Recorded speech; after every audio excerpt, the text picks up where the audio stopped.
Bapak Ibu sekalian, pada hari ini kita akan membahas satu tema khotbah tentang tahun baru ya.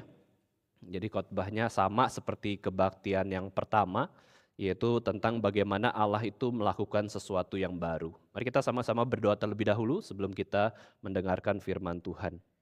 Bapa kami yang ada di surga, Kau adalah Allah yang hidup, Kau adalah Allah yang memelihara kehidupan kami, dan juga kami bersyukur boleh mengenal Engkau sebagai Allah penebus kami dari segala hukuman dosa kami. Terima kasih Tuhan untuk pengenalan akan Tuhan yang boleh kami terima di dalam Tuhan Yesus Kristus. Tuhan Yesus Kristus yang adalah Tuhan dan Juru Selamat kami. Pada sore hari ini kami datang kembali ke hadapan Tuhan, beribadah bersama-sama menjalankan perintah Tuhan untuk mengingat dan menguduskan hari Sabat. Kiranya kami boleh menikmati seluruh jalannya ibadah dan juga pemberitaan firman Tuhan yang akan kami dengar. Kiranya Roh Kudus boleh menyegarkan jiwa kami. Roh Kudus boleh mengarahkan hati kami untuk fokus kepada pribadi Engkau dan juga pekerjaan Tuhan yang Tuhan boleh nyatakan di dalam kehidupan kami. Berkatilah Tuhan pemberitaan firman Tuhan pada sore hari ini, di dalam nama Tuhan Yesus Kristus, penebus dan juru selamat kami yang hidup, Tuhan kami satu-satunya, kami sudah berdoa dan bersyukur. Amin. Mari kita buka Alkitab kita dari Yesaya 43 ayat 14 sampai 21. Kita akan membacanya bergantian, Yesaya 43 ayat 14 sampai yang ke-21. Saya bacakan ayat yang ke-14, lalu Bapak Ibu sekalian 15 ya. Yesaya 43 ayat 14 sampai 21. Beginilah firman Tuhan, penebusmu yang maha kudus, Allah Israel. Oleh karena kamu, aku mau menyuruh orang ke Babel dan mau membuka semua palang-palang pintu penjara dan sorak-sorai orang Kasdim menjadi keluh kesah.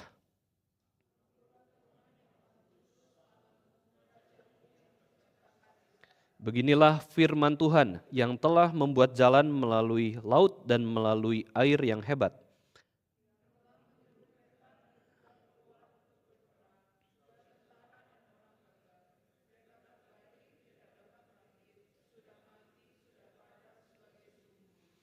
Firman-Nya, janganlah ingat-ingat hal-hal yang dahulu dan janganlah perhatikan hal-hal yang dari zaman purbakala.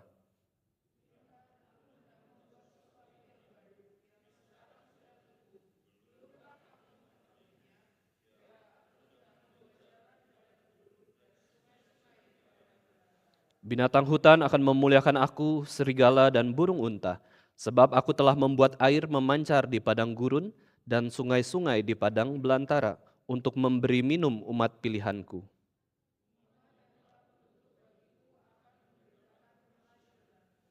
Kita baca lagi ayat 18 sampai 21 bersama-sama. Firman-Nya, janganlah ingat-ingat hal-hal yang dahulu dan janganlah perhatikan hal-hal yang dari zaman purbakala. Lihat, aku hendak membuat sesuatu yang baru, yang sekarang sudah tumbuh. Belumkah kamu mengetahuinya? Ya, aku hendak membuat jalan di padang gurun dan sungai-sungai di padang belantara. Binatang hutan akan memuliakan aku, serigala dan burung unta. Sebab aku telah membuat air memancar di padang gurun dan sungai-sungai di padang belantara untuk memberi minum umat pilihanku.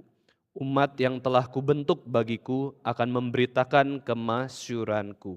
Bapak Ibu Saudara sekalian, di dalam kehidupan kita sehari-hari kita tidak asing dengan hal-hal yang sifatnya lama dan juga hal-hal yang baru. Ini adalah hal yang sangat kita ketahui dan hal-hal yang baru pun lama-kelamaan menjadi hal-hal yang lama karena sudah berlalu, sudah seiring berjalannya waktu.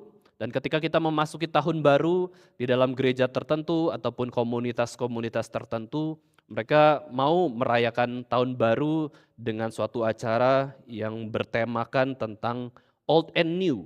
Ya, mereka mengadakan acara old and new yuk.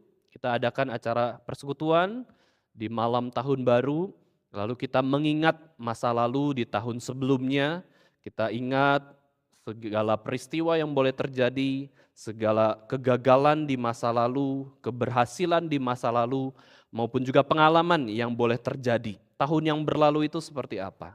Dan itu membentuk kita hari ini. Bagaimanapun Bapak Ibu Saudara sekalian, kita sebagaimana hari ini ada, kita dibentuk dari masa lalu kita, seperti apa. Dan Tuhan menyertai kita di masa ini maupun masa depan. Dan kemudian yang hal-hal yang baru yaitu new ya, itu bicara tahun baru, kira-kira kita mau berharap apa? Ada pengharapan apa?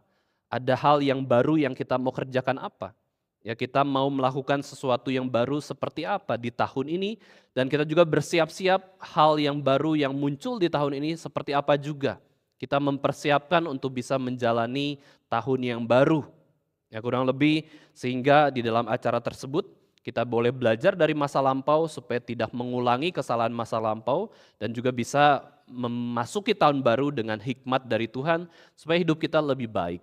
Orang yang normal, orang yang hati nuraninya bersih, pasti ingin memiliki kehidupan yang lebih baik, lebih benar, lebih bermanfaat, lebih bermakna. Karena hidup kita bukan dari fisik saja, daging saja, tetapi hidup kita juga memiliki nilai yang kekal.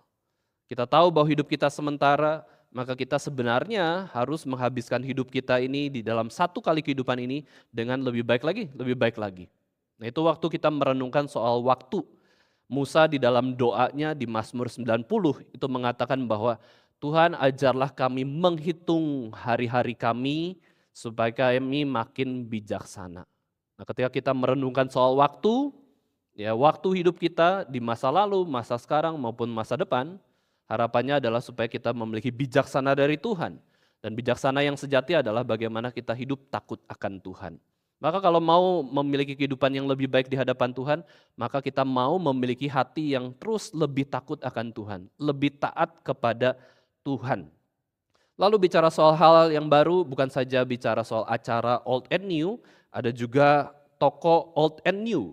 Ya, ada kombinasi toko bagaimana mereka menjual produk-produk yang lama, second tapi masih baik, masih dapat digunakan ya. Lalu juga ada produk-produk yang baru. Produk yang lama kalau memang harganya itu bisa lebih murah, lebih murah. Tapi kalau hal yang lama tetapi nilainya unik, kuno, ya langka, itu pun bisa menjadi mahal juga. Hal-hal yang baru justru bisa juga barang-barangnya lebih murah ya. Nah ada barang antik, ada barang modern, ya barang yang lebih baru. Dan biasanya kita berpikir bahwa oh hal-hal yang baru itu lebih kontekstual di zaman sekarang kita masih bisa gunakan ya. Sedangkan hal-hal yang lama, barang-barang yang lama biasanya sudah lebih kuno dan tidak bisa digunakan. Nah di sini kita bisa lihat bahwa ada hal-hal yang lama, hal-hal yang baru itu senantiasa ada di dalam dunia ini. Sadar atau tidak sadar kita berelasi dengan hal-hal tersebut. Ada waktu yang lama, ada barang-barang yang lama, ada waktu yang baru, ada barang-barang yang baru, ada kegiatan yang lama, ada juga kegiatan-kegiatan baru yang kita lakukan. Nah sebenarnya ini juga mencerminkan kehidupan rohani kita juga, khususnya sebagai orang Kristen. Kita memiliki iman Kristen dan kita itu hidup di dalam dua fase kehidupan rohani kita, yaitu manusia lama dan juga manusia yang baru. Perlu nggak kita mengingat manusia yang lama? Sangat perlu. Meskipun manusia lama itu buruk, jelek, penuh dengan dosa, terpisah dari Tuhan, tetapi justru dengan mengingat kehidupan kita di dalam manusia lama, kita bisa bersyukur akan manusia baru yang sudah Tuhan berikan kepada kita. Kita seharusnya masuk neraka, itu manusia lama. Tetapi di dalam manusia baru, di dalam Yesus Kristus kita ciptaan baru, kita sekarang boleh dan pasti menerima surga. Tapi kalau pada akhirnya orang berpikir kita sudah layak menerima surga, kita lupakan manusia lama, kita lama-kelamaan menjadi orang yang sombong dan take it for granted segala anugerah Allah. Hanya umat pilihan, hanya orang Kristen yang memiliki natur dari manusia yang baru. Ya, orang yang bukan Kristen, mereka hidup dalam natur manusia yang lama, mereka tersesat, terhilang, mereka terputus dengan Allah, dan rohani mereka mati. Tetapi anugerah Tuhan, penghiburan Tuhan yang begitu besar dalam hidup kita itu dinyatakan di dalam 2 Korintus 5 ayat 17, di situ dikatakan, jadi siapa yang ada di dalam Kristus? Orang-orang yang percaya kepada Yesus Kristus, orang-orang yang adalah umat pilihan Allah, mereka semua adalah ciptaan yang baru. Yang lama sudah berlalu, sesungguhnya yang baru sudah datang. Kita memiliki kehidupan rohani di dalam dua jenis ini. Kerohanian yang lama itu yang dulu kita terputus dengan Allah, sedangkan kerohanian yang baru kita sudah tersambung dengan Allah dan tidak mungkin terputus lagi dengan Allah. Tidak mungkin ada hal yang membuat kita itu putus hubungan lagi dengan Allah. Karena apa? Karena kasih Allah lah yang membuat kita tersambung rohaninya dengan Allah kembali. Maka di dalam kitab Roma, Paulus mengatakan bahwa tidak ada satu hal pun yang dapat memisahkan kita dari kasih Allah. Ya entah itu pemerintah, entah itu roh-roh jahat, malaikat-malaikat, entah itu penderitaan sekalipun bahkan kematian, tidak ada yang dapat memisahkan kita dari kasih Yesus Kristus. Siapa yang bisa melawan kuasa Allah kalau Allah mau bekerja di dalam kehidupan seseorang tersebut? Tidak ada yang bisa mengalahkan kuasa Allah. Inilah janji yang begitu indah di dalam Kristus bahwa ketika kita sudah tersambung rohaninya dengan Allah yang sejati itu Allah Tritunggal, kita tidak mungkin ditinggalkan ataupun terputus karena tidak ada yang bisa memutuskan kerohanian kita dengan Allah sendiri. Itulah makna dari manusia yang baru. Bagaimana proses manusia baru ini dimulai? Yaitu ketika Roh Kudus, ya roh pembaruan itu boleh memulihkan hati kita yang rusak karena dosa. Yang sudah tercemar karena dosa, dia melahir kembalikan kita di dalam kuasa Allah sendiri. Yesus katakan kepada Nikodemus, bagaimana seseorang bisa melihat kerajaan Allah, bisa menerima kerajaan Allah, bisa sungguh-sungguh menerima Allah sendiri, bukan dengan perbuatan manusia, bukan dengan perbuatan baik, bukan dengan doa kita, usaha kita, ibadah kita, jasa kita, tetapi Yesus katakan mereka harus dilahirkan kembali dulu, barulah mereka bisa mengenal Allah yang sejati dan memiliki kerajaan Allah. Berarti kita diselamatkan, kita itu pasif. Hanya karena anugerah Allah saja Tuhan menyelamatkan kita, bukan karena perbuatan kita. Sebab karena kasih karunia kita diselamatkan oleh iman yang Tuhan berikan. Itu bukan hasil usaha kita, pekerjaan kita, maka kita tidak bisa memegahkan diri, maka start kerohanian kita sebagai orang Kristen dimulai dari kerendahan hati. Ya, orang yang rendah hati itu menyadari dirinya adalah orang yang sudah diselamatkan di dalam Kristus. Nah, Alkitab mengajarkan bahwa kita dituntut untuk senantiasa mengenakan manusia baru, jangan manusia lama. Ya, kita ingat firman Tuhan yang dibaca oleh Bapak Gereja Agustinus, ya, jangan hidup dalam kemabukan, pesta pora, hawa nafsu, kejahatan, kebencian, tetapi harus hidup sopan, harus hidup tertib. Lalu di kitab Roma itu dikatakan, kamu harus senantiasa mengenakan Yesus Kristus setiap hari supaya hidupmu lebih kudus lagi di hadapan Tuhan. Ini menunjukkan bahwa sebagai orang Kristen ada hal yang dituntut Tuhan kepada kita. Sekalipun kita sudah diselamatkan hanya karena anugerah, tapi ada usaha kita untuk apa? Untuk meresponi anugerah keselamatan yang sudah Tuhan berikan. Ini dinamakan sebagai tanggung jawab orang yang sudah diselamatkan oleh Tuhan, yaitu terus mengenakan kuasa dari manusia baru. Mengenakan Tuhan Yesus dalam arti bergantung senantiasa kepada Yesus Kristus untuk berbuat baik. Jadi kita berbuat baik bukan karena usaha kita, tetapi karena pertolongan Tuhan Yesus. Segala kemuliaan bagi Yesus Kristus. Sekarang Bapak Ibu sekalian kita sudah melihat bahwa kehidupan rohani kita ada manusia lama, ada manusia baru. Nah pertanyaannya adalah apakah manusia lama ini tetap ada ketika kita sudah menjadi manusia baru? Apakah ketika menjadi manusia baru kita jadi pribadi yang beda? Ya pribadi yang baru, bukan pendeta Marvin lagi gitu ya. Itu pribadi yang benar-benar berubah, baru, bukan pribadi yang lama. Nah jawabannya Alkitab mengajarkan bahwa ketika kita dilahir kembalikan oleh Roh Kudus, manusia lama itu tetap ada. Ya, kenapa? Karena kita tidak menjadi pribadi yang baru dan berbeda dengan manusia lama kita. Kita tetap kita, sekalipun kita percaya kepada Yesus Kristus. Lalu manusia lamanya bagaimana? Manusia lamanya ada perubahan, perbedaan, yaitu manusia lama itu sudah tidak memiliki kuasa untuk terus menggoda kita jatuh ke dalam dosa karena dikalahkan oleh kuasa manusia yang baru. Manusia lama masih ada di dalam diri kita karena kita tetap manusia yang berdosa, hanya saja ditambah status yang baru yaitu adalah manusia yang benar.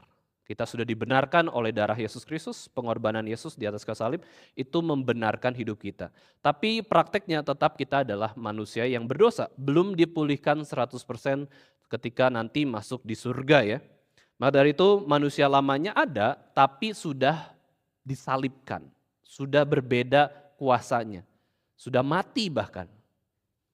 Ya, sudah disalibkan, manusia lama sudah tidak lagi menjadi identitas kita sebagai orang Kristen atau manusia baru di dalam Yesus Kristus. Tapi manusia lama ini tetap ada, tetap. Kita bisa lakukan dosa yang kita lakukan sebelum kita percaya kepada Yesus. Kita tetap bisa lakukan. Apakah orang Kristen itu anti dengan dosa perselingkuhan, perzinahan, pencurian, penipuan? Tidak. Kita bisa tetap melakukannya karena kita masih hidup dalam tubuh yang berdosa. Tetapi bedanya adalah ketika kita memiliki manusia baru, kita punya kekuatan yang lebih untuk bisa melawannya, bahkan mematikan godaan dosa tersebut. Inilah kehidupan kita yang begitu indah di dalam Kristus, yaitu kita bisa memiliki manusia yang baru. Kita adalah manusia yang baru, yang lama sudah berlalu. Yang lama itu sudah tidak memiliki kuasanya lagi untuk terus mengikat dan membelenggu kita dalam dosa.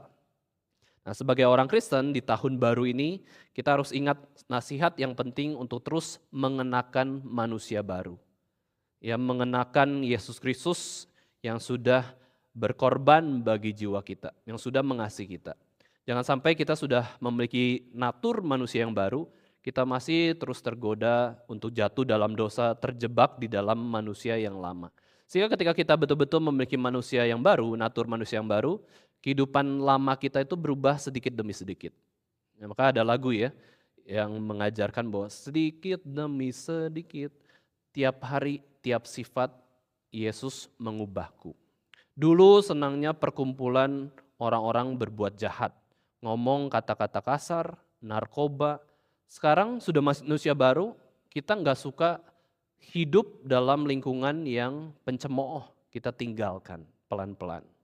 Tapi lingkungan itu masih tetap ada, menggoda kita bisa menolaknya. Kalau dulu tidak bisa menolak, langsung melakukan, langsung terjun di dalam pergaulan yang buruk. Tapi ketika kita memiliki manusia yang baru, kita punya kekuatan untuk melawan dosa.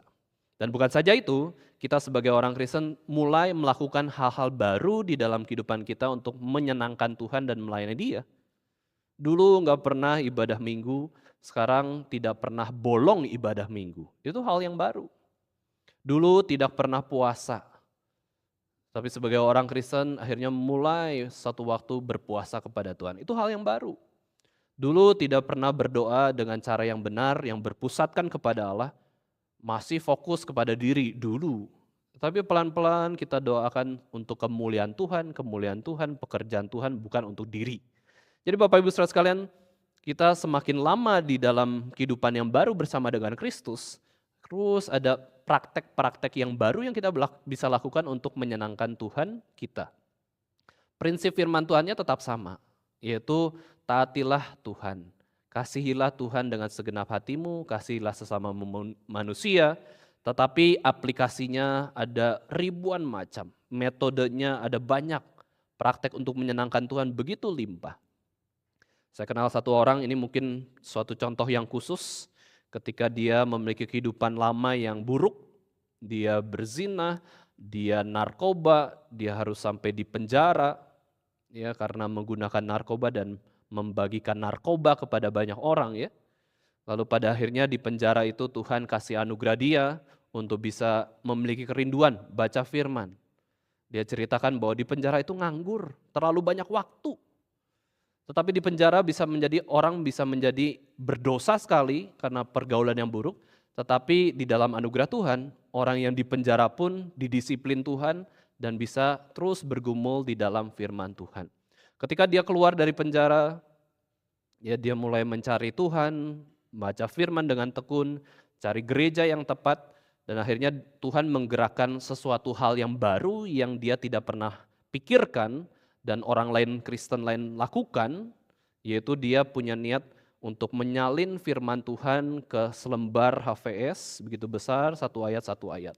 Ya terus tahunan setiap hari lakukan, dan akhirnya dia katakan bahwa ada 3.000 ayat yang saya salin di dalam kertas HVS itu. Dia habiskan berapa rim itu ya, satu HVS itu 500 lembar, satu pak itu ya.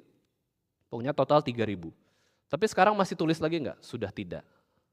Selesai pembentukan Tuhan ya di dalam kehidupannya. Dia terus berdoa, dia terus baca firman. Apakah kita semua harus seperti itu? Untuk membuat kita itu bisa lebih menyenangkan Tuhan? Tidak. Sama-sama orang Kristen, tapi prakteknya bisa berbeda. Tapi prinsipnya sama, yaitu apa? Belajar firman Tuhan. Lakukan firman Tuhan dalam kehidupan kita. Ya, bagi saya itu adalah suatu aplikasi khusus yang Tuhan tanamkan di dalam diri dia sendiri.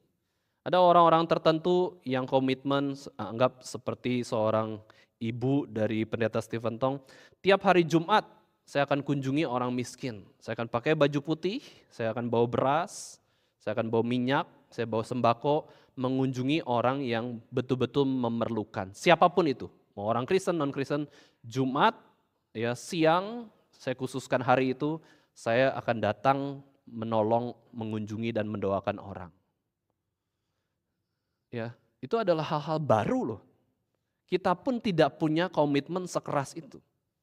Ada di antara kita mungkin komitmen pokoknya saya ikut PA setiap Rabu. Ya kalau hari Minggu ikut ibadah adalah hal yang biasa ya. Semua orang juga memiliki kemampuan itu sebagai orang Kristen.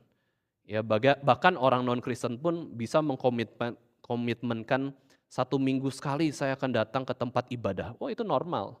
Orang non-Kristen pun bisa ibadah setiap minggu di tempat ibadah mereka sendiri. Tapi adakah hal-hal baru yang kita bisa lakukan bagi Tuhan? Yang spesifik untuk kita sekalipun prinsipnya sama. Panggilan hidup kita. Ada yang dipanggil sebagai hamba Tuhan, ada yang dipanggil sebagai dokter. Tapi kita itu jangan lupa, kita ini adalah orang Kristen. Kita dipanggil untuk apa? Menjalankan amanat agung Tuhan Yesus Kristus, yaitu pergi untuk mengabarkan Injil kepada banyak orang. Mau diterima atau ditolak gak masalah. Yang penting kita taat dan mengasihi Tuhan, kita kabarkan Injil. Nah di dalam Yesaya 43 ini, di sini Allah sendiri menyatakan, aku akan melakukan sesuatu yang baru. Yang tidak pernah kamu pikirkan. Aku mau melakukan sesuatu yang baru, yang menunjukkan aku mengasihi umatku. Ya, dimulai di dalam Yesaya 43 dengan introduksi, beginilah firman Tuhan. Ya, ini adalah firman Tuhan. Nabi Yesaya adalah juru bicara Allah, dan Nabi Yesaya dengan pasti mengatakan bahwa ini firman Tuhan yang Tuhan sampaikan kepadaku untuk aku sampaikan kepada bangsa Israel. Ini firman Tuhan. Firman Tuhan, perkataan Tuhan gak mungkin salah, gak mungkin bohong, gak mungkin tidak berguna. Firman Tuhan berguna, dan di situ Allah memperkenalkan dirinya kepada bangsa Israel supaya bangsa Israel bisa mengenal siapakah Allah dan apa yang Allah inginkan bangsa Israel lakukan di dalam kehidupan mereka. Di sini dikatakan bahwa aku adalah Allah penebus kamu. Aku adalah Allah yang maha kudus, yang tidak tahan terhadap dosa. Aku adalah Allah bangsa Israel. Aku adalah Allah dari umatku sendiri. Allah sedang berbicara kepada bangsa Israel di dalam pembuangan di Babel. Dan kenapa bangsa Israel dibuang di Babel? Karena dosa mereka sendiri. Ini menjadi bagian hukuman dan disiplin dari Tuhan bahwa kamu maunya sembah berhala, kamu sudah memiliki bait suci, tetapi kamu menyeleweng, kamu berzinah secara rohani, kamu tidak setia kepada Tuhan. Tuhan sudah berikan firman, tidak bertobat. Akhirnya Tuhan pakai cara terakhir untuk menyadarkan bangsa Israel supaya mereka betul-betul bertobat. Salah satunya adalah dengan penderitaan. Allah mengizinkan adanya penderitaan kepada bangsa Israel supaya apa? Supaya mereka mengenal Tuhan, bertobat, dan akhirnya setia kepada Tuhan. Tapi di tengah-tengah pembuangan Babel, Tuhan tidak tinggalkan mereka. Tuhan kirimkan para nabinya untuk terus menghibur dan menguatkan bangsa Israel yang sedang dalam penderitaan. Dengan apa? Dengan firman Tuhan, dengan janji Tuhan.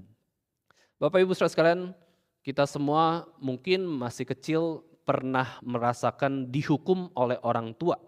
Ya, didisiplin oleh orang tua, dimarahi oleh orang tua.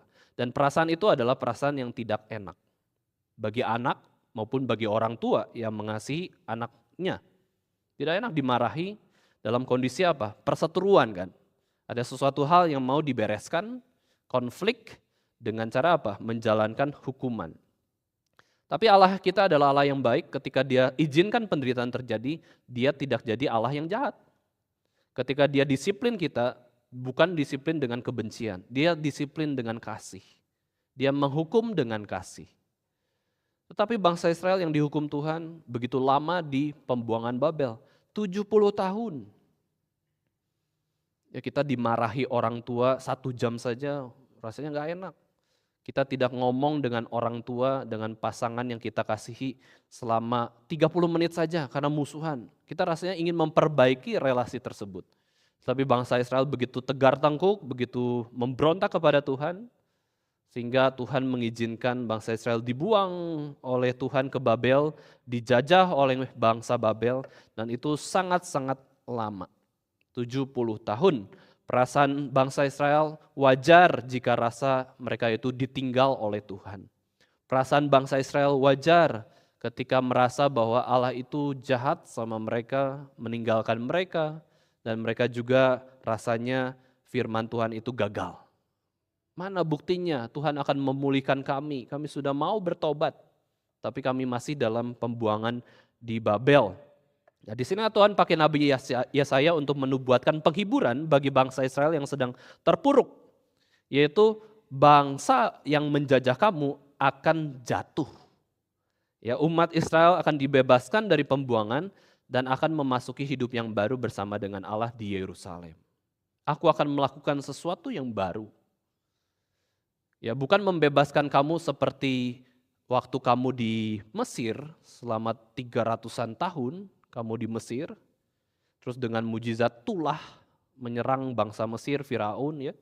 Lalu mereka bisa keluar lewat Laut Teberau, padang gurun selama 40 tahun Tuhan selamatkan. Bukan dengan cara spektakuler seperti itu, tapi dengan cara menjatuhkan bangsa Babel yang begitu besar.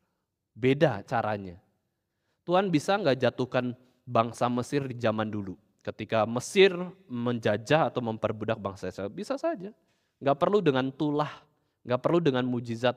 Langsung Firaun diserang oleh Tuhan ya, oleh malaikat Tuhan, mati. Orang-orang yang melawan bangsa Israel mati semua, bisa saja Tuhan mengerjakan demikian.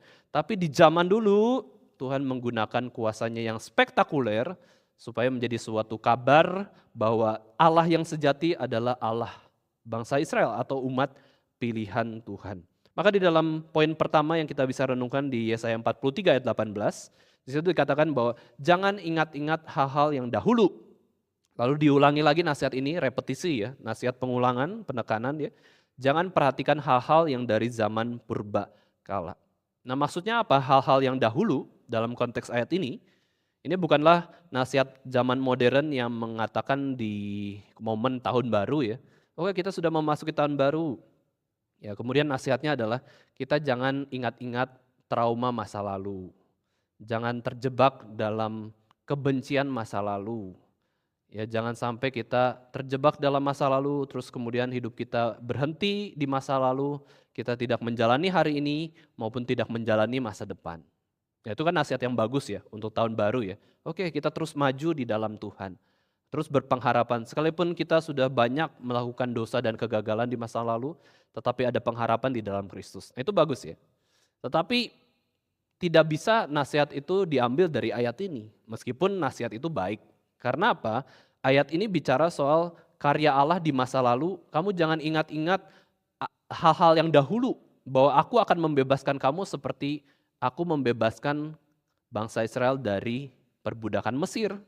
Laut Teberau, mana dari surga, dan lain-lain. Jangan pikir Allah bekerja secara sama terus di zaman dulu, seperti di zaman dulu ya. Tetapi Tuhan mau melakukan sesuatu yang baru di dalam kehidupan bangsa Israel yang sedang dalam pembuangan. Bagaimana Allah membebaskan bangsa Israel dari pembuangan dari di Babel. Tentu ya, bangsa Israel yang sudah punya histori yang demikian, begitu dikuasai, dipimpin oleh Allah yang melakukan begitu banyak mujizat, wajar bagi mereka, Tuhan nyatakanlah mujizat-Mu sekali lagi yang spektakuler.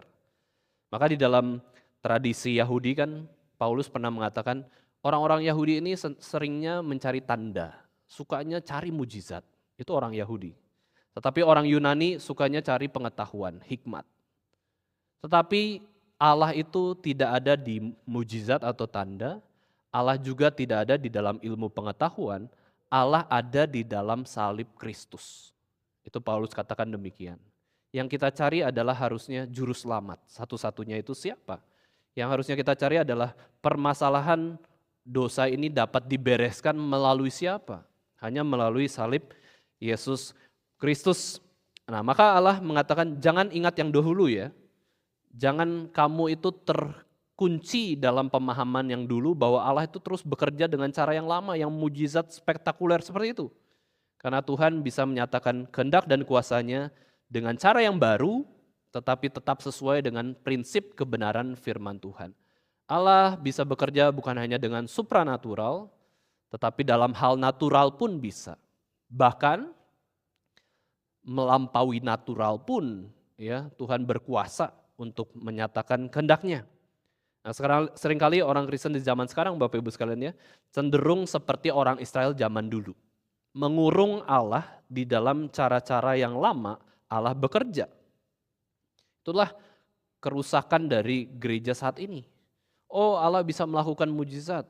Laut Teberau dibelah menjadi tembok. Allah juga saat ini boleh bekerja dong. Membelah danau mana gitu ya, untuk kita boleh jalan menyeberang. Tidak ada kejadian di zaman sekarang itu laut terbelah dengan kuasa Tuhan ya.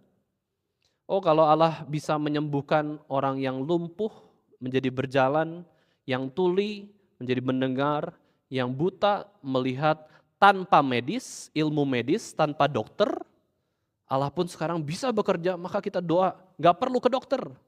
Doa saja minta mujizat dari Tuhan. Itu kita sedang mengurung Allah di dalam pola yang zaman dulu Allah kerjakan secara khusus, tetapi tidak lagi Allah mau kerjakan di zaman sekarang. Karena apa? Zamannya sudah berbeda. Aku melakukan hal yang baru. Ya, zaman perjanjian lama. Progressive revelation. Zaman perjanjian baru.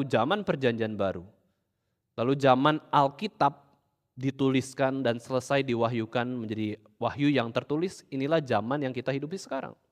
Maka Alkitab mengajarkan bahwa Allah dulu, di dalam kitab Ibrani dikatakan, dulu Allah itu ngomong lewat nabi-nabinya. Ya, meskipun Allah juga bisa ngomong dengan sendirinya ya, dengan suaranya sendiri, tapi Allah bekerja dengan cara nabi-nabi dipanggil untuk memberitakan firman. Ini hal-hal yang normal pada waktu itu ya, hal yang umum Tuhan bekerja di perjanjian lama. Tapi ketika nabi terakhir yaitu Yohanes Pembaptis memberitakan Mesias ini yang aku lihat sekarang, dilihatlah anak domba Allah, maka Tuhan tidak bekerja lagi lewat nabi. Karena Mesias sudah datang, gak perlu nubuatan tentang kedatangan Yesus kembali.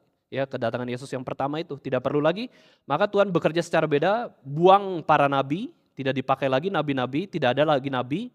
Karena apa? Karena sudah ada anak Allah yang tunggal yaitu Yesus Kristus. Zaman sekarang perjanjian baru Tuhan bicara lewat anaknya yang tunggal yaitu Yesus Kristus. Tuhan melakukan sesuatu yang baru, progresif kan. Tapi kemudian setelah zaman Yesus Kristus mati di atas kayu salib, bangkit pada hari yang ketiga, naik ke surga, Roh Kudus bekerja diturunkan di hari Pentakosta. Lalu Roh Kudus memimpin umat Kristen untuk mengabarkan Injil. Roh Kudus juga memimpin manakah yang akan menjadi firman Allah yang tertulis.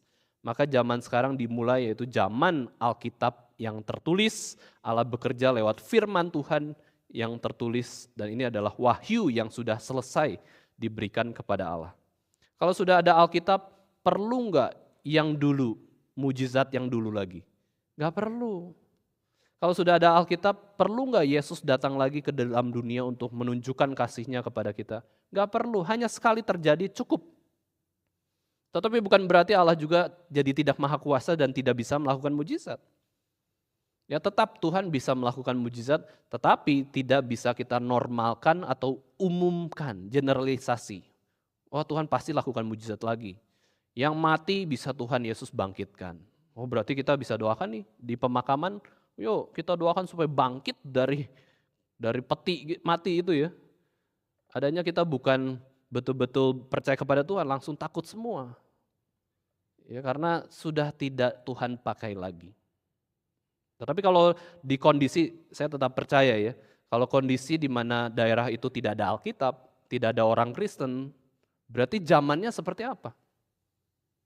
Ya, kalau di dalam satu pulau tidak ada orang Kristen, tidak ada Alkitab, zamannya seperti apa di pulau tersebut? Oh itu bisa saja zaman seperti perjanjian lama. Tuhan bisa menyatakan kuasa, mujizatnya ya, lewat berbagai cara untuk mengerjakan pekerjaannya. Tapi kalau sudah ada Alkitab, yang lama itu sudah berlalu. Sesungguhnya yang baru sudah datang. Bagaimana Tuhan bekerja lewat Alkitab yang adalah firman Tuhan. Maka sebagai orang Kristen di zaman sekarang yang akses Alkitab begitu mudah, kita harus sungguh-sungguh percaya tentang istilah sola scriptura. Hanya berdasarkan Alkitab saja kita memperoleh kebenaran. Nah, Pendeta Eko Arya, Bapak Ibu sekalian yang pernah memberikan pertanyaan survei. Kalau kita fokus kepada cara-cara Allah di perjanjian lama atau perjanjian baru yang sering kita percaya dan doakan terus-menerus. Apakah pernah kita punya kenalan ya di antara lingkaran kita sendiri yang betul-betul punya penyakit begitu besar, anggap lumpuh lah, anggap buta lah, anggap tuli lah, atau anggap cancer lah. Tanpa rumah sakit, tanpa dokter, sembuh. Ya pernah nggak, saudara sekalian ya? Kamu tahu nggak, ada nggak yang seperti itu? Oh mungkin 1-2 saja. Nah kalau cuma 1-2, nggak bisa kita generalisasi bahwa kita ibadah kesembuhan, karya kesembuhan ilahi. Tidak bisa, karena cuma 1-2. Dan bahkan tidak banyak orang yang mengalami mujizat itu. Maka yang kita tekankan adalah pengajaran firman Tuhan. Karena apa? Iman timbul dari pendengaran oleh firman Kristus. Ini yang normalnya Tuhan bekerja di zaman sekarang. Ya, bukan mujizat-mujizat yang besar, spektakuler. Ya. Maka kita perlu mengoreksi pengajaran yang ada di dalam pikiran kita. Kita itu cinta Tuhan yang mana? Ya, jangan-jangan kita kenal Tuhan yang salah. Allah sudah melakukan pewahyuannya secara sempurna di dalam Alkitab. Jadi pertama-tama kita bisa melihat, merenungkan bahwa Allah mengajarkan bahwa umat Israel tidak boleh kaku dalam mengenal Allah. Jangan kamu ingat hal-hal yang dahulu. Jangan kamu perhatikan zaman purbakala. Padahal Allah sudah bekerja secara yang berbeda, secara yang baru. Tapi kita terus sesuaikan dengan firman Tuhan. John Calvin memberikan komentar bahwa Allah itu terus mengulangi kesetiaannya tiap hari, tetapi tidak selalu caranya sama. Tidak harus Tuhan melakukan mujizat yang begitu besar dalam kehidupan kita. Justru mujizat yang terbesar sudah Allah kerjakan di dalam Yesus Kristus. Allah jadi manusia, Allah yang adalah penguasa langit dan bumi, pencipta alam semesta ini, dia mau menjadi manusia untuk menanggung hukuman dosa kita. Itu sudah mujizat yang terbesar. Sebagai orang Kristen kita tidak perlu mengharapkan mujizat-mujizat yang sifatnya adalah kepentingan fisik. Karena yang rohani sudah jauh lebih besar diberikan oleh Allah. Lalu poin kedua yang kita bisa renungkan di ayat 19, ya di situ dikatakan, lihat aku hendak membuat sesuatu yang baru. Dan yang sekarang itu sudah mulai muncul, tumbuh. Apakah kamu belum mengetahuinya? Sudah ada tanda-tanda firman yang aku berikan. Aku akan membuat jalan di padang gurun, aku akan membuat sungai di padang rumput, padang belantara akan kubuat sungai. Hal-hal yang mustahil aku bisa lakukan dengan caraku sendiri. Bukan saja itu, binatang hutan, serigala, burung unta akan memuliakan aku juga karena aku telah membuat air memancar di padang gurun dan juga sungai-sungai di padang belantara. Nah, poin kedua yang kita bisa lihat adalah Tuhan itu menginginkan seluruh dunia alam ciptaannya ini untuk memuliakan Dia, mencerminkan kemuliaan Tuhan. Ya, di sini kita bisa lihat bahwa Allah itu bisa memakai berbagai banyak hal untuk menjadi alat kemuliaan Tuhan. Tuhan bukan saja memakai orang-orang Kristen, umat Kristen untuk menyatakan kemuliaan Tuhan. Tapi Tuhan bisa pakai apapun. Batu-batu pun Tuhan bisa pakai untuk memuji nama Tuhan. Malaikat yang setia pun, mungkin malaikat yang setia ini jauh lebih bisa menyenangkan Tuhan karena dia nggak bisa lakukan dosa. Malaikat yang tidak jatuh ya. Tapi iblis yang jatuh terus mendukakan hati Tuhan. Tuhan bisa menyatakan kemuliaan Tuhan lewat berbagai cara. Bukan hanya orang Kristen saja yang bisa mempermuliakan Tuhan, tapi alam semesta ini bisa memuliakan Tuhan juga. Maka di satu sisi Bapak Ibu Saudara sekalian, kita pun diajarkan untuk rendah hati. Tuhan bisa memakai segala sesuatu untuk alat kemuliaannya. Nah sekarang kita diminta oleh Tuhan, kamu adalah alat kemuliaanku. Kamu adalah umatku, kamu sudah ditebus dengan darah Kristus, muliakanlah Tuhan dengan seluruh tubuh dan hidupmu. Harusnya kita makin giat. Di tahun baru ini bukan lagi makin giat lakukan dosa, lakukan kejahatan, tetapi makin giat melakukan ketaatan kepada Tuhan. Karena kita sudah ditebus dengan darah Kristus. Ada satu kalimat ya mengomentari tentang bagaimana Amerika menyerang Venezuela dan menculik presiden dari Venezuela. Dia katakan bahwa gimana sih Amerika ya memulai tahun baru dengan kekacauan baru. Gitu ya. Memulai tahun baru dengan kekacauan baru, itu ngaco sekali ya. Tahun baru harusnya dimulai dengan suatu damai sejahtera, pembaruan yang baik. Ini malah inisiatif untuk berperang dengan Venezuela. Terus dikatakan bahwa bagaimana Amerika itu betul-betul dapat mencuri presiden itu suatu full power dari militer Amerika. Perencanaan yang sangat matang. Bagaimana coba ya? Presiden itu ada di ibu kota dari negara yang sangat aman, dilindungi sekali. Tetapi bisa dihancurkan oleh Amerika. Dengan serangan yang begitu besar, bertubi-tubi, lalu ada tim yang pada akhirnya menculik presiden dan istrinya, terus dibawa ke Amerika. Wah ini adalah suatu hal yang kacau sekali ya. Entah alasannya apa, tetapi ini justru menjadi suatu hal yang buruk kan. Masa kita memulai tahun baru dengan kekacauan baru ya. Tapi kita mau memulai tahun baru dengan suatu pengharapan yang baru di dalam Tuhan, kita mau menjadi pembawa damai. Ya, kita mau membawakan kebaikan. Ya, kita mau hidup kita ini membuat dunia lebih baik satu hari lagi. Bukan memperburuk dunia, bukan mengacaukan dunia. Nah sekarang kita bisa lihat bahwa Tuhan bukan hanya bisa memakai orang Kristen, tapi yang lain pun Tuhan bisa pakai untuk menunjukkan kemuliaan Tuhan. Bukan hanya umat pilihan, tetapi bukan umat pilihan pun bisa dipakai oleh Tuhan. Bagaimana bangsa Israel bisa dibebaskan dari pembuangan Babel, Tuhan pakai orang non-Kristen, yaitu Raja Persia, Kores, untuk melawan Babel, menghancurkan Babel, dan akhirnya orang Israel yang di pembuangan di Babel dijajah oleh Persia. Ini kan cara yang baru ya. Tuhan dulu membebaskan bangsa Israel dari perbudakan Mesir langsung sendiri dengan Musa dan Harun. Umatnya, nabi dan imam pertama dari bangsa Israel. Langsung dikeluarkan oleh Tuhan. Tetapi di kisah pembuangan Babel, Tuhan pakai cara yang unik, cara yang baru. Ya, Tuhan bisa saja pakai tulah, mujizat lagi. Tetapi Tuhan pakai orang non-Israel. Orang bukan umat pilihan, Raja Kores, serang Babel. Raja Kores hatinya besar, ya hatinya lapang. Dia melihat orang Yahudi sudah dijajah begitu lama, 70 tahun. Raja Kores mengatakan, sekarang kamu boleh pulang ke Yerusalem. Silakan bangun bait Allah. Wah, itu suatu hal yang baru. Hal yang biasa, natural, tapi betul-betul terjadi. Dan ini adalah suatu hal yang luar biasa. Tuhan nyatakan kepada bangsa Israel bahwa aku akan membebaskan kamu. Dengan suatu cara yang baru. Suatu cara yang kelihatannya mustahil bagi manusia. Tuhan ubah hati Raja Kores. Ya, tinggal diubah hati orang, semua bisa berubah. Ya, Tuhan penguasa hati semua manusia kok. Tuhan membebaskan bangsa Israel dengan cara yang unik. Cara yang baru. Padang gurun dibuat jalan. Itu hal yang mustahil menjadi nyata. Padang belantara dibuat sungai. Itulah kuasa Tuhan yang begitu besar.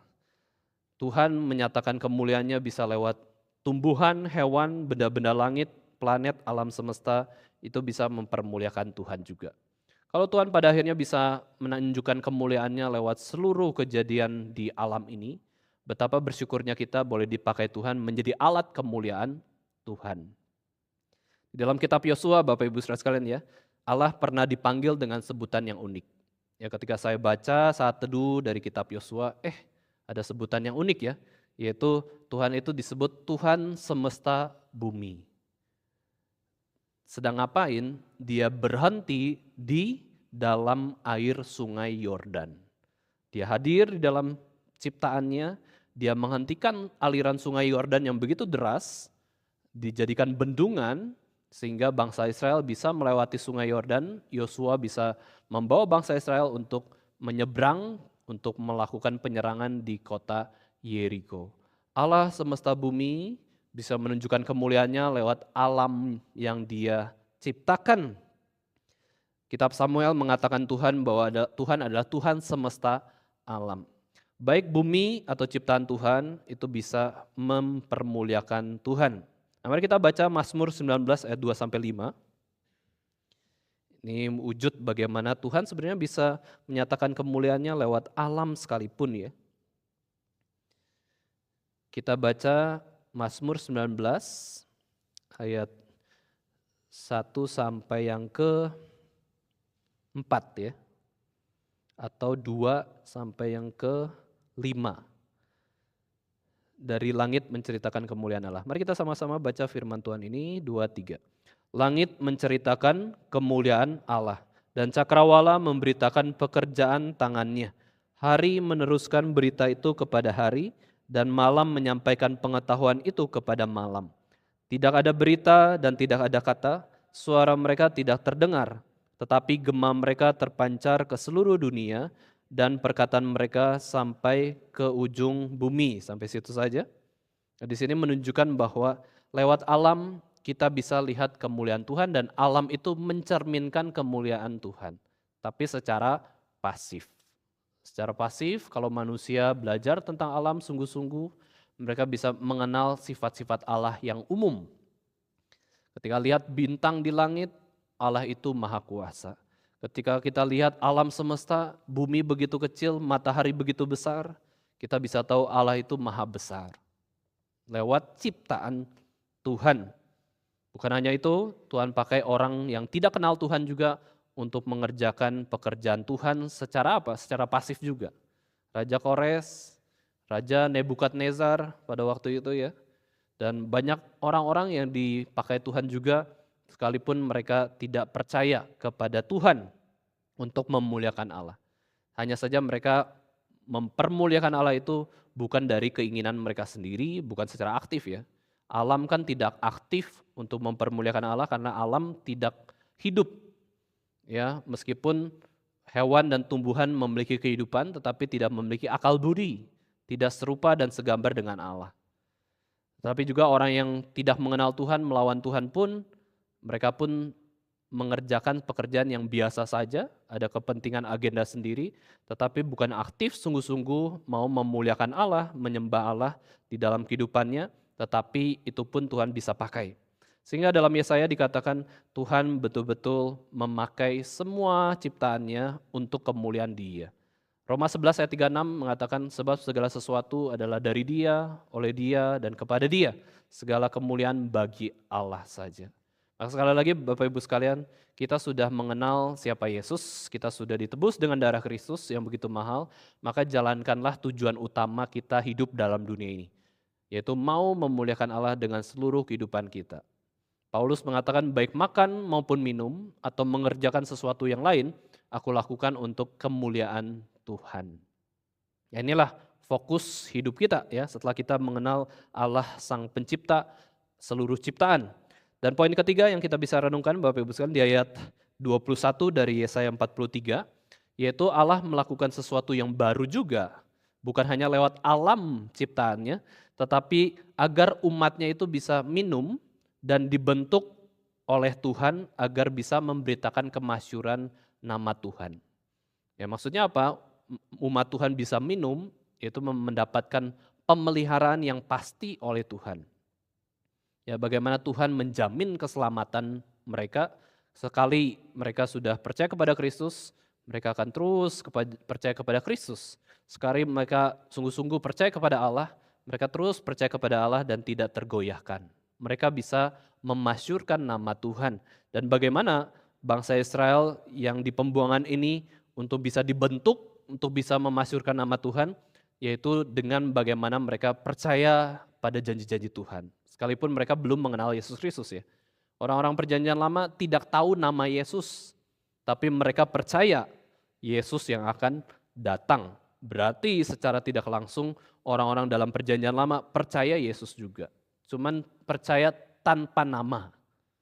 Ya, percaya tidak tahu namanya tapi dia percaya kepada Mesias yang dijanjikan. Nah, ini berarti juga Bapak Ibu sekalian ketika Tuhan bisa memberi minum kepada umat Tuhan dan juga bisa umat Tuhan memasyurkan nama Tuhan, berarti kuncinya secara tidak langsung Allah menjanjikan pemulihan dan pembentukan kita itu lewat siapa? Lewat Yesus Kristus saja. Ya, ini pentingnya kata satu-satunya, kata hanya Yesus Kristus saja ya, bukan yang lain. Yesus Kristus tidak bisa disamakan oleh dewa-dewa atau ilah-ilah yang lain karena Yesus satu-satunya juru selamat, Allah yang sejati. Maka untuk bisa kita menerima air hidup, di mana kita minum dan tidak pernah haus lagi. Lalu ketika kita rasa punya puas kelimpahan dari Tuhan, dan akhirnya kelimpahan Tuhan itu membuat kita bisa memuliakan Tuhan, memasyurkan nama Tuhan, nah itu hanya di dalam Yesus Kristus saja. Tidak bisa di luar Yesus Kristus. Nah, ketika Tuhan memberikan minum kepada kita, air hidup itu, hati kita menjadi limpah. Karena Yesus mengatakan, aku datang kepada kamu untuk memberikan kamu hidup, tapi bukan saja hidup saja, melainkan hidup yang berkelimpahan. Hidup kita berkelimpahan. Bagaimana menunjukkan hidup yang berkelimpahan? Dengan bagaimana kita mengasihi Tuhan dengan segenap hati, dan juga mengasihi sesama manusia. Itu kita bisa masyurkan nama Tuhan. Nah, Bapak Ibu sekalian, salah satu contoh bagaimana kelimpahan hidup seseorang adalah bagaimana dia itu bisa berbagi atau mengasihi sesama manusia. Berbagi dengan orang lain. Orang yang hidupnya tidak limpah, dia doanya, harapannya, pikirannya hanya untuk diri sendiri. Saya butuh ini Tuhan, Tuhan kabulkan doa saya. Saya lagi takut, lagi sulit, Tuhan tolong saya. Saya lagi kecewa, Tuhan hibur saya. Saya lagi butuh, Tuhan cukupkan saya lagi. Itu bukan hidup yang berkelimpahan. Hidup yang berkelimpahan adalah saya mendoakan orang lain yang sedang sulit. Saya mau berbagi dengan orang lain yang sedang menderita. Saya mau mengasihi Tuhan dengan segenap hati dan juga saya mau mengasihi sesama manusia. Ada doa yang begitu indah yang Pendeta Stephen Tong contohkan adalah, Tuhan tolong agar saya ketika bahagia, saya bisa bagikan kebahagiaan saya kepada orang lain. Tapi waktu saya sedang kesulitan, saya bisa telan kesulitan dan tidak bagikan kepada orang lain. Wah, itu adalah hidup yang memasyurkan nama Tuhan. Hidup yang kelimpahan. Saya sudah limpah kok. Urusan hidup saya dan keluarga saya bisa tangani di dalam Tuhan. Saya urus keluarga orang lain. Saya layani orang lain. Kebahagiaan saya bisa bagikan kepada orang lain. Penderitaan saya telan sendiri agar orang lain pun tidak merasakan kesulitan dan penderitaan yang saya alami. Wah, ini adalah suatu kehidupan yang limpah dan hal tersebut hanya bisa dilakukan di dalam Yesus Kristus. Karena Yesus Kristus adalah sumber kehidupan kita. Satu-satunya jalan bagaimana kita bisa minum air dan dipuaskan. Dan kita juga bisa memasyurkan nama Tuhan adalah di dalam Yesus Kristus. Ini juga adalah hal yang baru yang Allah mau kerjakan ketika di perjanjian lama. Ketika Nabi Yesaya berfirman seperti ini. Yaitu hal baru yang akan dikerjakan Tuhan setelah masa perjanjian lama adalah aku akan memberikan anakku yang tunggal, yaitu Yesus Kristus, untuk menjadi tebusan bagi banyak orang. Inilah hal yang baru yang akan dilakukan oleh Allah, yaitu menggenapi janjinya sejak manusia jatuh dalam dosa. Aku akan mengirimkan utusan Mesias untuk menyelamatkan kamu semua, dibebaskan dari perbudakan dosa, mengalami kelimpahan hidup. Kamu akan memiliki kepuasan hidup, dan kepuasan hidup membuat kamu bisa memasyurkan nama Tuhan. Ada kejadian yang baru, ya di satu momen 2000 tahun yang lalu, Yesus menjelma jadi manusia. Ada peristiwa yang baru yang Tuhan nyatakan, pemeliharaan Tuhan di dalam tahun-tahun kehidupan Yesus Kristus, dan akhirnya karya keselamatan kita bisa lihat lebih jelas lagi di dalam Yesus Kristus yang sudah inkarnasi. Yesaya 43 ayat 21 ini mengulangi ayat 7 sebelumnya ya. Di situ dikatakan, semua orang yang disebutkan dengan namaku, yang kuciptakan untuk kemuliaanku, yang kubentuk dan yang juga kujadikan. Kita adalah ciptaan yang baru, kita adalah pembentukan dari Tuhan sendiri, kita menerima pembentukan dari Tuhan, dan akhirnya Tuhan menyatakan sesuatu yang baru di dalam Kristus, di dalam perjanjian baru, Allah jadi manusia, dan setelah zaman perjanjian baru, Allah menyatakan sesuatu yang baru juga di zaman Alkitab yang kita saat ini sedang hidupi. Sekarang kita hidup di zaman akhir, yaitu masa setelah Alkitab tertulis terjadi, ya dibentuk dan cukup, wahyu Tuhan tidak perlu ditambah lagi, dan juga di masa menanti kedatangan Yesus kedua kalinya. Kita pun saat ini menanti pekerjaan Allah yang baru di akhir zaman. Di dalam kitab Wahyu di situ dikatakan bahwa lihat aku menjadikan segala sesuatu itu baru. Jadi nanti kita akan menghadapi suatu dunia yang baru lagi, yaitu dunia yang bersama dengan Yesus Kristus. Ya, kita akan disempurnakan, kita akan memasuki kehidupan kekal di surga nanti, dan kita akan melakukan pekerjaan baru lagi yang di luar dosa, yang tidak ada dosa, yang akan terus setia melayani Yesus Kristus. Maka Bapak Ibu sekalian, di dalam Kristus ya, yang lama sudah berlalu. Ya sesungguhnya yang baru sudah datang. Kita harus senantiasa menyalibkan manusia lama kita dan terus mengenakan manusia baru di dalam Yesus Kristus. Apa yang kita bisa lakukan sambil menunggu kedatangan Yesus kedua kalinya dan Yesus akan melakukan sesuatu yang baru lagi, yaitu senantiasa terus hidup di dalam semangat pembaruan. Ya, Roh Kudus adalah, kita bisa sebut juga ya, meskipun kelihatannya tidak ada di Alkitab ya menyebutkan Roh Kudus adalah roh pembaruan, tapi kita bisa melihat bahwa Roh Kudus itu selalu menuntun kita kepada sesuatu yang baru juga, praktek yang baru, bagaimana kita bisa memuliakan Tuhan.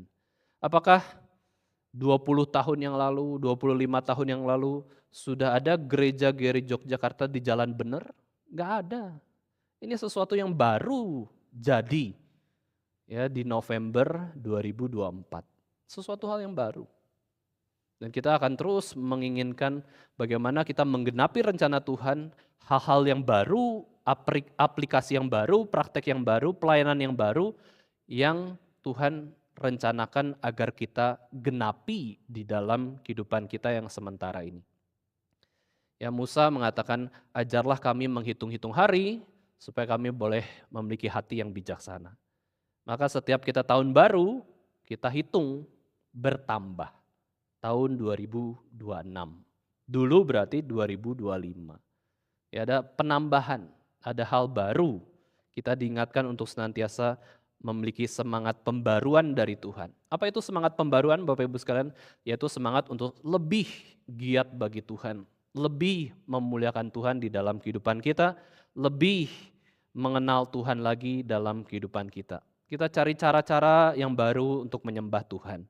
Kita cari cara-cara yang baru untuk memasyurkan nama Tuhan. Kita cari cara-cara yang baru untuk penginjilan di konteks zaman sekarang. Ya, ada seorang pendeta mengatakan, zaman sekarang anak muda itu banyaknya gunakan Instagram, orang-orang tua seringnya pakai Facebook gitu ya.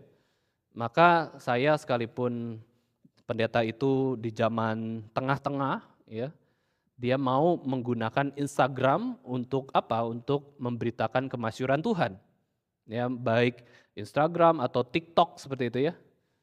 Tapi ya intinya adalah dia mau menggunakan sarana-sarana baru yang ada, platform baru yang ada untuk bisa mengerjakan panggilan penginjilan bagi Tuhan. Kalau Tuhan sudah memberikan kita selalu hal yang baru dalam hidup kita lihat Ratapan 3 ayat 22-23 ya saya bacakan.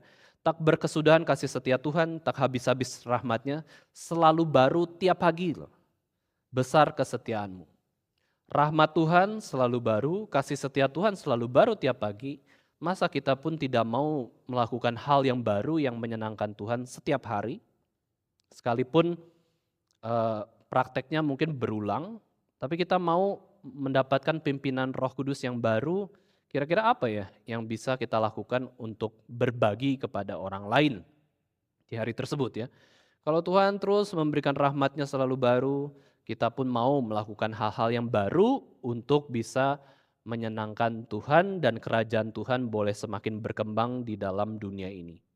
Salah satunya adalah ini ya, kita bisa lihat pimpinan Tuhan atas gedung gereja yang baru, sekalipun kita tidak terlalu berfokus atau bersandar kepada gedung gereja, tetapi kita mau agar orang-orang itu bisa beribadah kepada Tuhan dengan lebih baik, lebih tenang, lebih hikmat, lebih hormat, yaitu dengan sarana yang baru ini. Kita pun terus memiliki semangat pembaruan untuk memiliki semangat memperbaiki sesuatu yang buruk supaya bisa lebih baik lagi di hadapan Tuhan. Tahun baru ya bukan berarti kita punya ambisi untuk hidup saya makin sukses untuk diri sendiri ya. Tetapi tahun baru adalah kita memiliki ambisi untuk membuat kerajaan Tuhan lebih nyata lagi di dalam dunia lewat gereja kita ataupun lewat kehidupan kita masing-masing. Ya, tahun baru kita bisa pikirkan aplikasi firman Tuhan yang baru. Ya, penginjilan kita, kesaksian hidup kita ya. Ambil contoh ya, yang baru-baru ini saya coba konsisten adalah kita mengabarkan Injil kepada taksi online atau ojek online. Ya, bukan hanya dengan keramahan kita, ngobrol, perhatiin ya sikap sopan kita, sikap perhatian kita. Terus kalau bisa kita juga beritakan tentang Tuhan Yesus Kristus, jelaskan jalan keselamatan ya, tanya soal imannya, lalu kasih traktat, tetapi kita juga bisa lewat tulisan dulu lah. Ya kalau kita belum berani, keberanian itu juga mungkin bisa bertahap kita tumbuhkan. Ya bagaimana setelah selesai aplikasi itu kan ada rating ya, kita bisa kasih tips, kita bisa kasih kalimat untuk pengemudinya atau drivernya ya. Silakan jangan tahan-tahan, tulis aja kalimat kesan dan pesan buat pengemudi ini. Itu nasihat dari aplikasi sendiri ya. Ada kata-kata untuk pengemudi, jangan tahan-tahan, ungkapkan seluruh isi hatimu. Ya udah, saya ungkapkan firman Tuhan. Upah dosa adalah maut, ya.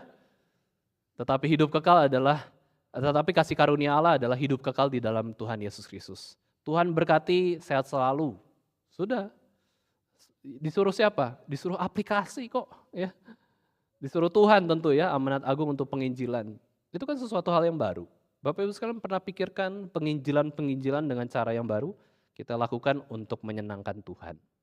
Ya, kita mau melakukan hal-hal baru. Ada seorang jemaat juga saya kenal ya, baik di Semarang atau di Solo. Ada seorang jemaat, dia mendapatkan berkat rohani yang begitu besar dari Tuhan, dia dapat kecukupan lah secara ekonomi, dia menjadi pemimpin yang besar di perusahaan, dia punya panggilan personal, ya penginjilan personal, dia mengunjungi rutin beberapa bulan sekali atau di hari ulang tahun ya, hari ulang tahun dia datangi panti asuhan Katolik, ya dia datangi panti asuhan Katolik, dia kasih beras ya berkilo-kilo berkarung-karung, mau banyak sekali. Terus dia ulang tahun, ini hal baru juga ya. Kita ulang tahun biasanya kemana? Restoran kan. Tapi bolehkah kita ulang tahun di panti asuhan, merayakan bersama dengan anak-anak di panti asuhan? Why not? Bisa loh. Ya kita boleh juga memikirkan hal baru, kita penginjilan. Ya kadang-kadang kita traktir orang itu perlu modusnya juga ya. Kalau nggak ada modus, itu berarti apa? Menyuap atau ada agenda udang di balik batu ya. Ya tiba-tiba kasih, tiba-tiba ajak makan. Wah, ada rencana busuk nih gitu ya. Tetapi saya ulang tahun, saya mau traktir banyak orang, anak-anak di panti asuhan. Wah, itu suatu hal yang baru ya. Yang kita bisa pikirkan kalau memang Tuhan memanggil kita, kita boleh lakukan. Kalau tidak ya nggak usah. Tapi prinsipnya adalah kita mau mengasihi sesama kita. Ya, ada juga orang yang komitmen, pokoknya setiap berapa minggu sekali saya mengunjungi panti jompo, panti asuhan, dan lain-lain ya. Itu adalah hal-hal yang baru. Ya, hal-hal yang baru yang kita bisa pikirkan, kita bisa renungkan di hadapan Tuhan. Mungkin hal baru itu adalah kita bagaimana mau baca buku momentum. Ya, daripada buku-buku nganggur di perpustakaan ya, di toko buku nggak dibeli, padahal kita sudah sediakan. Kita komitmen, oke deh tahun ini minimal baca 3 buku rohani. Oke, saya komitmen baca Alkitab. Ada saya yang kenalan ya, bercerita bahwa ada orang yang non-Kristen, agama tertentu ya, itu kalau mau menilai calon mantunya ditanya, kamu sudah baca kitab kita belum, selama berapa kali kamu sudah baca? Wah, standarnya gitu. Bapak Ibu sekalian siap-siap nanya gitu ya ke calon mantu, kamu sudah baca Alkitab berapa kali selesai gitu ya, untuk menunjukkan kerohaniannya. Orang non-Kristen pun punya pandangan seperti itu loh. Ya kalau cari mantu, cari yang rajin baca kitabnya. Ya tetapi kita sendiri cuek lah, nggak baca Alkitab, nggak apa-apa. Yang penting percaya Yesus, mati masuk surga. Ya justru itu menunjukkan bahwa kita sedang tidak percaya Yesus. Yang penting percaya Yesus, mati masuk surga, nggak lakukan apa-apa, itu belum percaya Yesus Kristus. Belum memiliki semangat pembaharuan. Ya, kiranya kita boleh senantiasa taat kepada firman Tuhan. Prinsipnya sama. Tuhan menginginkan kita taat padanya, memuliakan Dia. Tapi praktek dan aplikasinya bisa berbeda-beda di dalam konteks kehidupan kita dan panggilan kita masing-masing di dalam kehidupan kita. Kiranya kita bisa lebih berkreasi, kreatif dalam melayani Tuhan dengan talenta kita, dan kiranya kita boleh memuliakan Tuhan. Nah, menutup khotbah ini Bapak Ibu sekalian, mari kita nyanyikan satu lagu yang sangat cocok dengan tema khotbah kita hari ini, ya, yaitu sesuatu yang baru, hidup baru di dalam Tuhan, yang tadi sudah kita latih ya. Mari kita sama-sama bangkit berdiri, kita nyanyikan lagu pujian Yang Lama Berlalu, Kini Tiba Yang Baru, ya, dan kita akan berdoa bersama-sama. Mari kita nyanyikan lagu pujian ini.